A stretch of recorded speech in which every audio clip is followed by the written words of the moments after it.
Verbania, may isang hari na ang pangalan ay si Haring Fernando. Ang kanyang asawa ay si Reyna Valeriana. Sila ay may 3 anak na lalaki, si Don Pedro, Don Diego, at si Don Juan.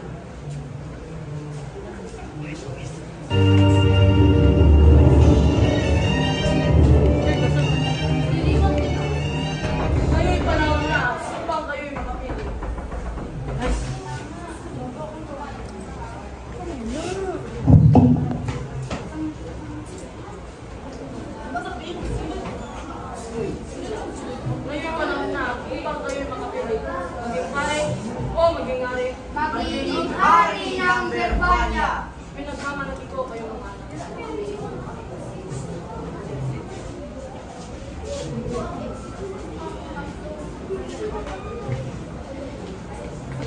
Isang gabi, habang natutulog ang hari, ay nagkaroon siya ng masamang panaginip.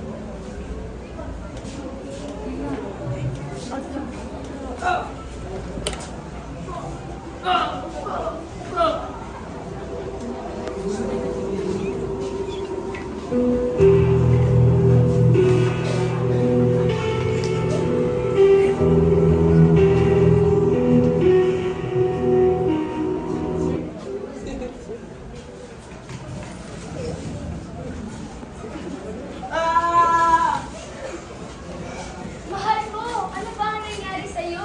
Huwag ka mag-alala.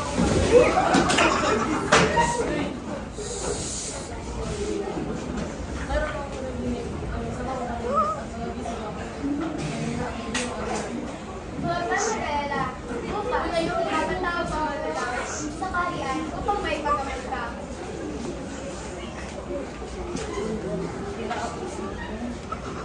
Kinamagahan, dumating ang mga manggagamot at tiningnan nila si Hari Fernando. Tiningnan nila ang hari at Mahal na hari at hari. Mahal na hari at linas. Hindi natin alam kung ano ang sabihin ng kanyang sakit. biglang sumipot ang ermitanyo. Mahal na hari at linas. Pagdulong na namo. Pagdulong na Pedro Santas. Bes, mayroong sangibo na magtawagin ang ibong kasama. Pero na pitawawin at ang tulong sa mga ito. Maraming salamat, hindi kayo tayo. Sa bansa dito pa rin.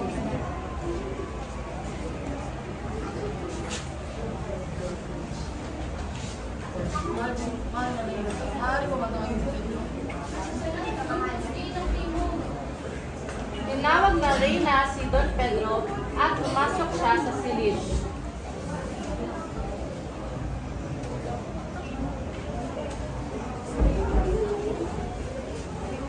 Pedro, anak, maaari mo bang nalasin ang anak? Maaari mo bang nalasin ang anak na? Sila, kung dali ng iyong mga isang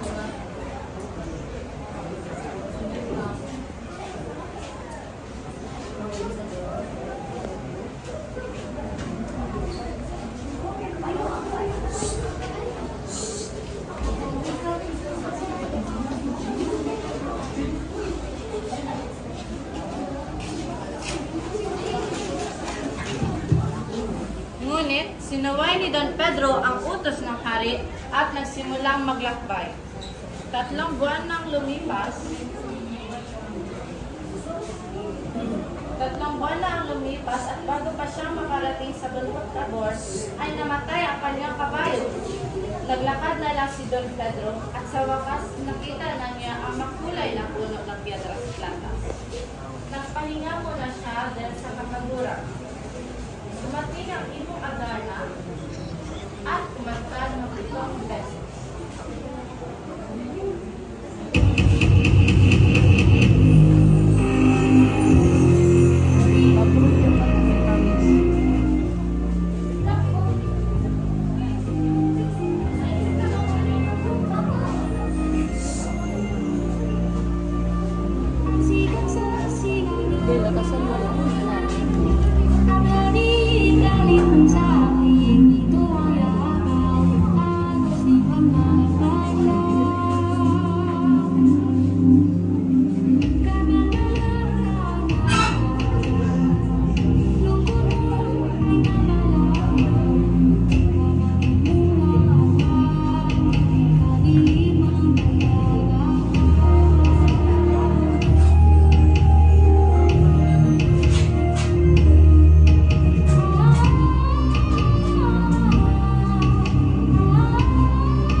Diego na hindi nagpaalam. Lumipas ang 4 na buwan at namatay na rin ang sinasakyan niyang kabayo. Naglakad na lang siya at ilang sandali. Ang ganda, nakakaakit sa mata.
Pwede ko bang sundan si Don Pedro at Don Diego sa paghanap sa ibang Madarna?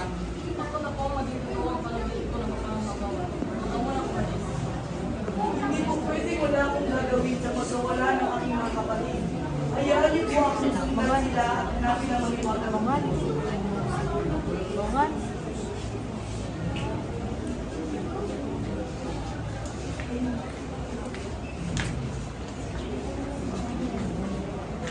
Nang pumilit si Don Juan sa harap ng kanyang mga magulang at sa huli siya ay pinayagan, pinamagahan,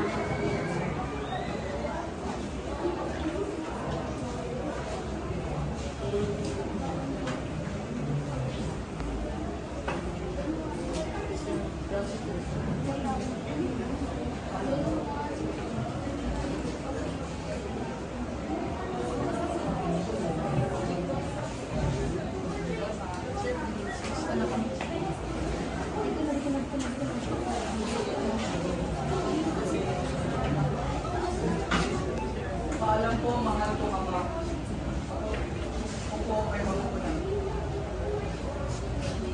nagsimulang maglakbay si Don Juan papuntang bundok Tabor.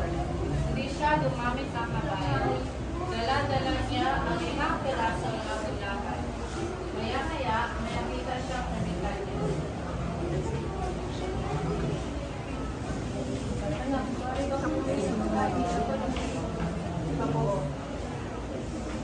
Mabuti ka pa. Sabihin ko na pag-iisip. Hindi ka po lang. Hindi ka madampaw mo rin. Hindi ka Anak, ayan ka. Pagkakita. Sila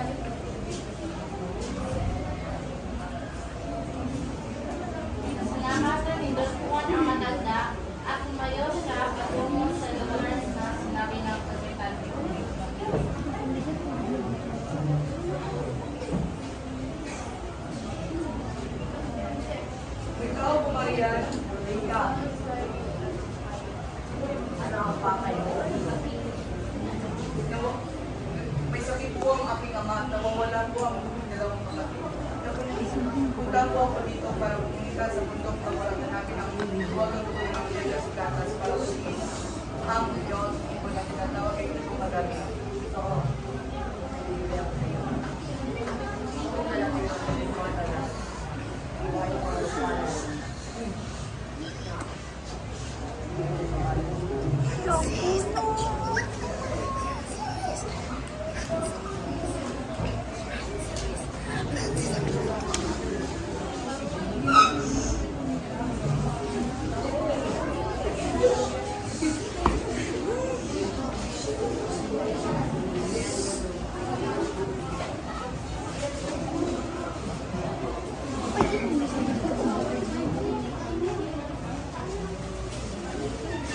Pinasalamatan niya ang ermitanyo at pumunta siya sa Piedras Blancas.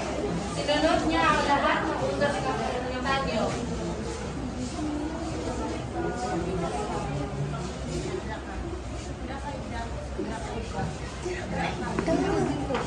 Dito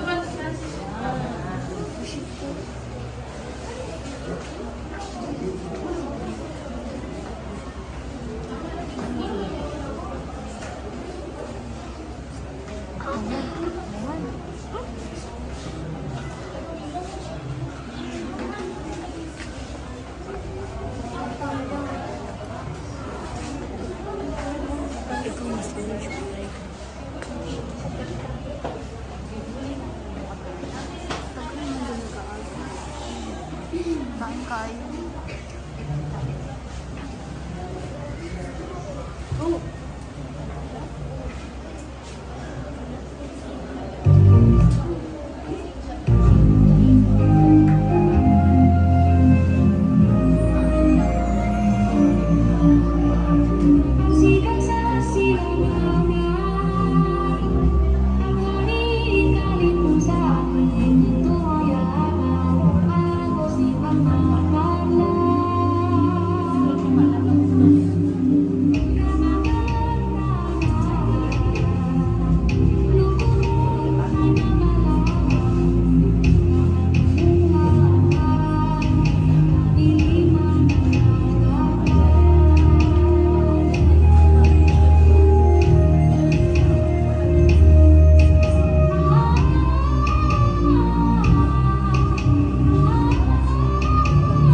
nahuli niya ang ibong Adarna at nailigtas ang mga kapatid.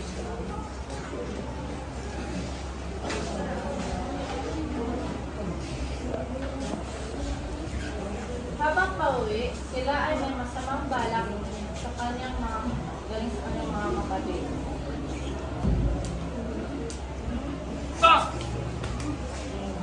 Nawalan ng malay si Don Juan at kinuha ni na Pedro at Diego ang ibong Adarna at dinala ito sa hari.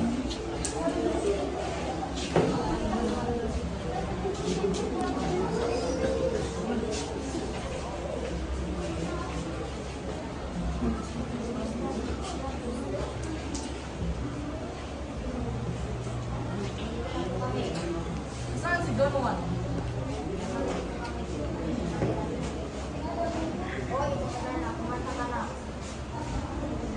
Ano ang nangyari?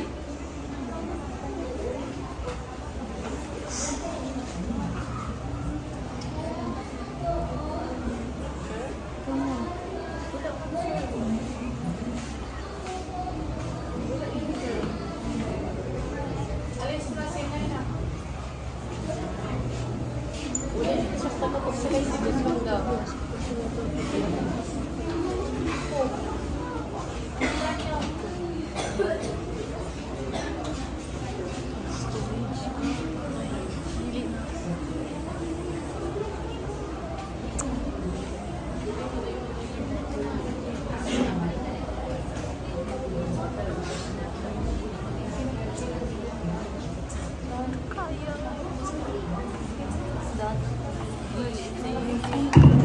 Okay, what's taking so long?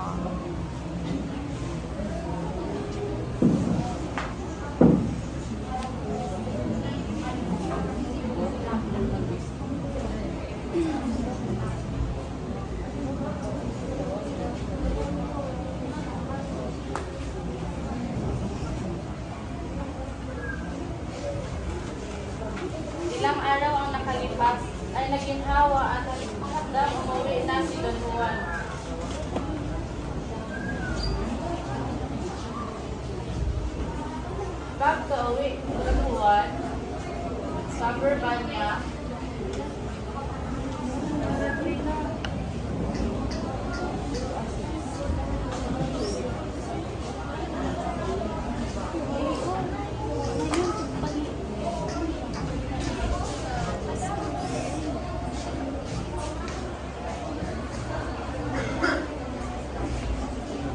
pagka-uwi ni Don Juan sa Caberbania, ay masaya na ang lahat. At masaya na ang pare. Biglang gumanda at kumanta ang ibon sa nangyari katak sila. Gumaling ang pare, ngunit galit na galit at nais niya parusahan sina Don Pedro at Don Diego. Ngunit, Mahal ko, Mama. Huwag niyo na po silang saktan at pinapatawad ko na po sila. mula noon, gabi-gabi naghahalili ang magkakapatid sa pagpastay sa ibon.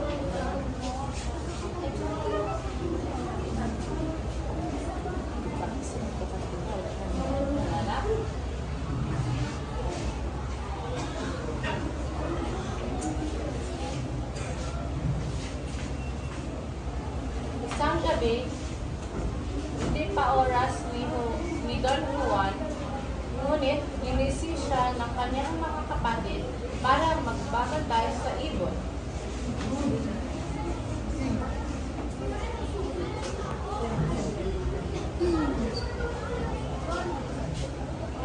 Ngunit siya ay nakatulog at pinakawalan nila ang ibon.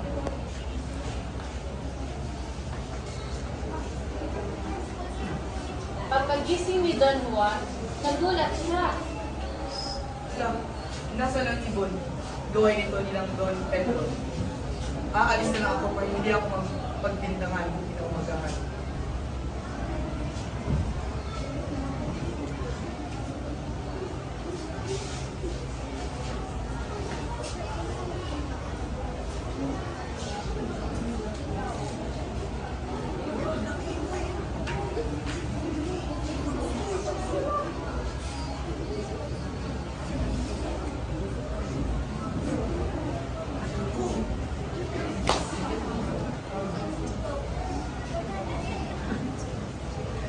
Start kayo din dalawa. Hawa Juan. At tumo sa hari. Hawa lagi Juan. Mga anak ko, hanapin niyo si Juan. Kung saan-saan naglakad si Don Juan. At sinundan siya ng kanyang mga kapatid hanggang sa bundok ng Armenia.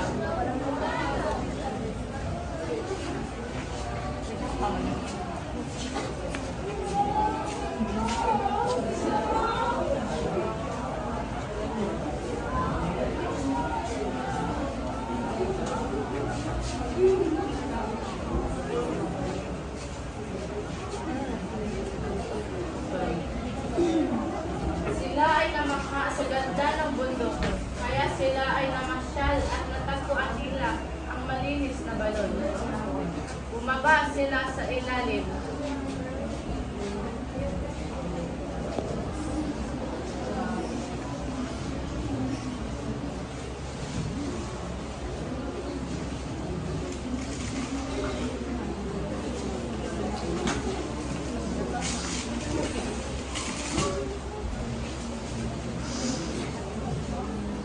At tanging si Juan lang ang nakarating.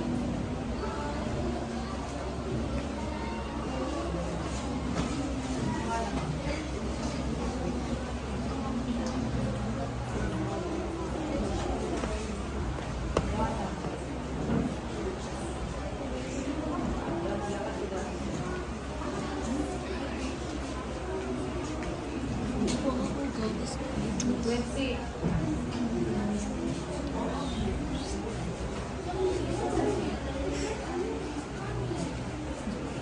Nakita niya si Don Juana na binabantayan ng higante.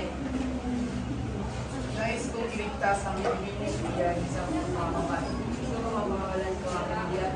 Wala akong magagawa dahil hindi ko kaya. At doon simula ang labanan ni Don Juan at ng higante. At sa Henry ay natalo ni Don Juan ito.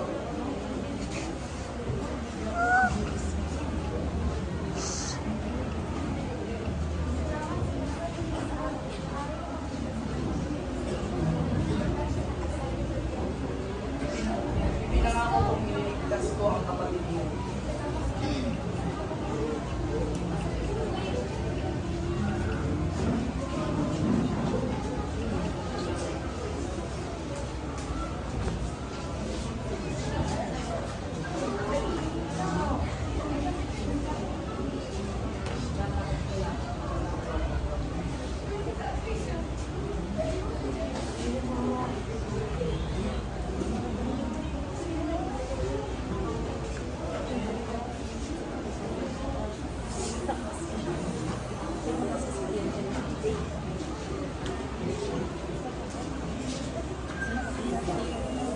Nahanap ni Don Juan ang serpente na may bihag kay Leonora.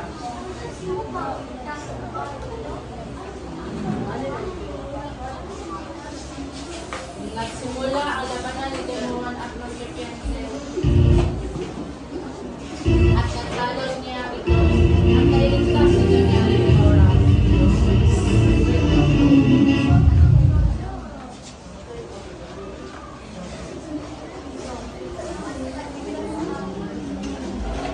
Sumama dalawang prinsesa palabas ng balon. Ngunit,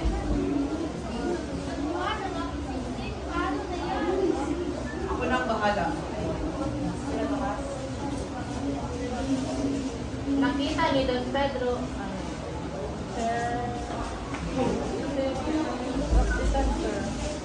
Wala kami na-practicean.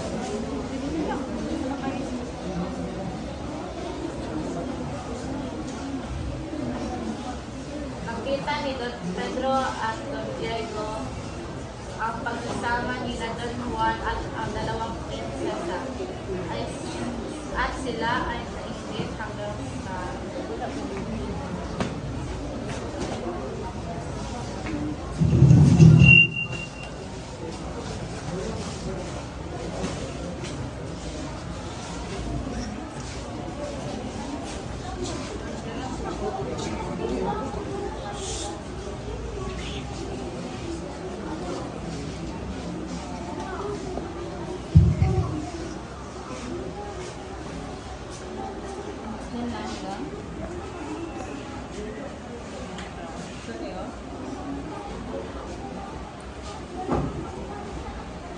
Okay.